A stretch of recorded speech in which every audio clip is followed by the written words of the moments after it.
Hi there, and welcome back once again to our channel.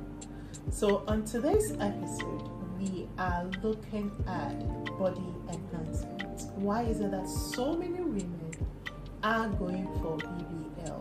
My name is Gifty. I am a profile. Let's get into it.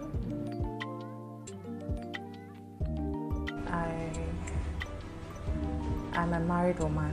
I've been married for 5 years with 2 kids. Yes. I noticed I was growing fat after my last childbirth. So my husband had some contracts that got him a lot of profit, and he gave me an amount of 70,000 Ghana cedis. Yeah, to invest in some treasure bills and all that.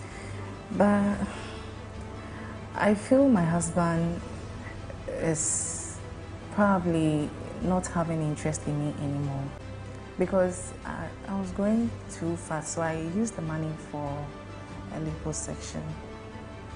The very first question, do you think that she did anything bad? Owing to the fact that we are married to, we have kids too. Well, truth be told, every woman after childbirth has certain insecurities about their body. Absolutely. Especially the tummy area and so on. Maybe your face, sometimes your face gets a bit swollen. It takes a while for it to, all the fat to get out of the body. So that's the fact. Yeah. Women in general, have issues with their body, the insecurities after childbirth. But using a whopping 70,000 cedis allocated for investment for this, I don't think it's a smart move. Yeah, it is complete madness. Yeah. But then, what we're saying now, we understand where she's coming from, based on insecurities that are created. Thanks to social media. We've seen celebrities who have gone for body enhancement, who have gone to hard works done on their body. So all these people are influencers. They influence the general public, especially women. They have an impact on women, how women tend to think, and then how they project themselves. So but on this same channel, we've talked about the fact that women have agency. We don't just follow because they are women and then we have to follow them. We have our own mind, so we tend to take decisions ourselves. We always say that, well, women in this space that we are, there are so many people that there are so many things that contribute to what we think about and what we value and what become priorities, etc. So what are some of the things that contributed to where she is to have come to the decision, such a drastic decision to use such a huge amount of money for something that is purely unnecessary? Well, I would say that it's as a result of low self-esteem. Yes. Before I got married, I was size 10. After 2 children, I am size 16. And so what? And so what? She's not the only woman who is not secured about her body. Absolutely. After childbirth, something will happen. A transformation will happen to you. And one of the most common one is to gain weight. And there is nothing. Think about the children you have. The danger that you went through in creating such a beautiful life. And all of a sudden it's like, yes, the baby can be there, now you have to come back, and there is nothing wrong in taking care of yourself. Absolutely. But there are safer and cheaper options, like the good old exercising.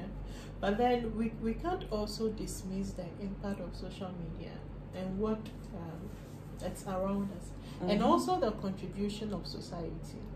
In the Ghanaian society, how people tend to react to weight gain, right? So a typical Ghanaian sees you and what they say is, oh, you become fat. Why I can see you. Sometimes they just say it as if in a negative, yes, very demeaning, very manner. Yes, very demeaning, very, and all that just go to affect. If you are not someone that is strong-minded, your self-confidence will really be affected. Because then you meet someone and then the person said, oh, she looks so fat, she looks like a house. Can you believe somebody at work, okay, a friend, a male friend, saw me and he said, hey, another friend of his told him that I've become big like a house. What does that even That's mean? what he said. And I said, what? How can you say that? That I've become big like a house? That's so it's like for us women, mentally we go through a lot after childbirth, mostly after childbirth. It's like people just take a bite at you anytime that they see you. And so for us, I think that we understand what made her to do this. But does it justify?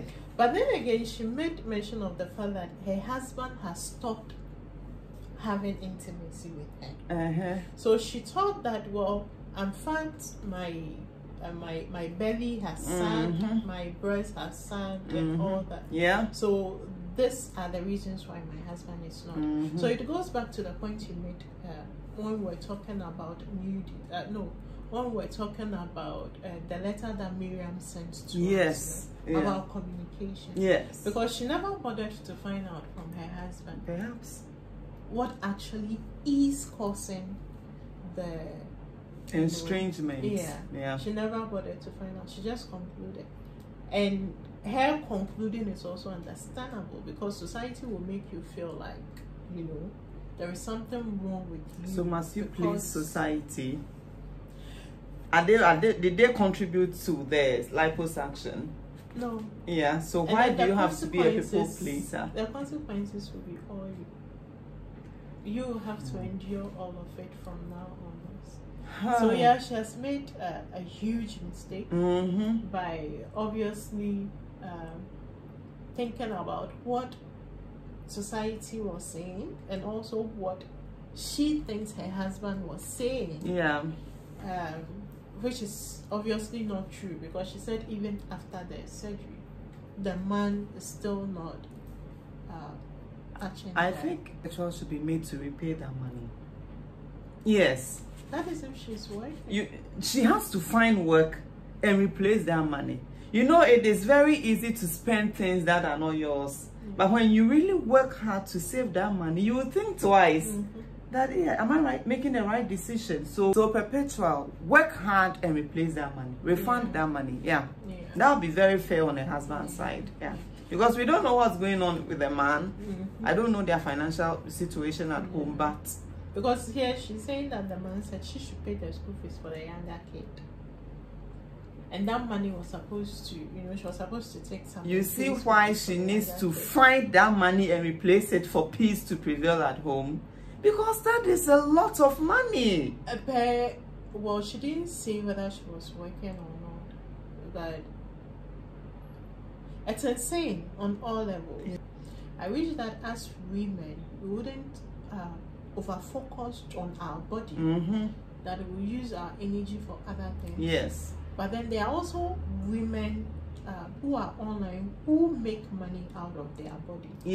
And I want women who are home to understand that those women we see on TV, it's their body that they make money out of. So you don't have to be like that. They shouldn't be the, how do I say it? The benchmark. They shouldn't be your benchmark. And it's also important that, well, so for her husband didn't push her. No. But then there are other husbands that are saying, can you see this other person? She also gave birth to 4 children. But look at her. She's as flat as whatever. Look at this person. She gave birth to 8 children. But when you see her, she doesn't look like... Forgetting that we all have different genes. And we all react differently. Yeah. Right? So if you want a woman that will be size 6 after giving birth to 10 children, then look at the family, the gene, and go for that. That's true. Yeah. But when you come to other families and then you look at her, and then after giving birth, you want her to look at your friend's wife or your workmate's wife, etc., or your colleague at work. I mean, you're putting that woman in a very dangerous position. And these are some of the outcomes. Suicide, mental health. Mental health, so it can affect her mental health. There are depressions, women are depressed, etc. You know, so what she has done, I think we understand. But then if we are to tell other women, I mean, irresponsible, who are in similar position, how can they progress? The good old exercise. Take long walks, 30 minutes a day. It's doable. It is doable. Something, you know, brisk walking, not leisurely. If you walk leisurely, nothing will happen. Then you have to, you know, cut down on the food intake. On the carbohydrates. On the carbohydrates, so you know, the good old exercise. In our part of the world, carbohydrates is our main. That is food. So you have to cut down on the carbohydrate. We are not saying don't eat carbohydrates, but you need to limit it. But I also think that if you are busy, you tend not to think about, you know, the little things. So if you have a job you are doing, you are in school, you are running a business, I mean, you don't have time to think about it's my stomach sagging, or it's my or what is Nana doing, or what is Abna, or whatever doing. The focus is you. Absolutely. The focus is you. So it's important that as women, we get busy. Let's get busy. The devil finds job for the idle hands. So once you are there and not doing anything, definitely the devil will find job for you. You are so right. And self-love. Loving you. You know, sometimes I just look at the mirror and I'm like, girl, you're so beautiful. Don't mind me. But it's important to love yourself. I mean, if you don't love yourself, nobody will love you. So you need to love yourself first. You need to accept you for you. And that will form the basis for you to work on what you don't like. And that will also empower you. To self-sustain on empowerment.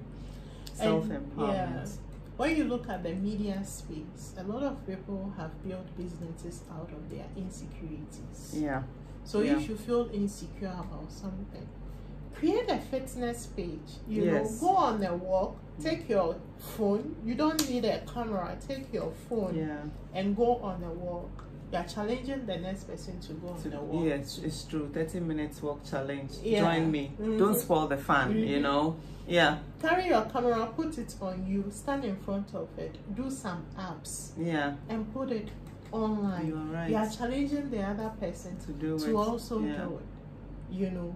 So you're basically building a community out of your own insecurities. Right? It's better to take it head on than to look for all the other things, because you could have easily died on the table.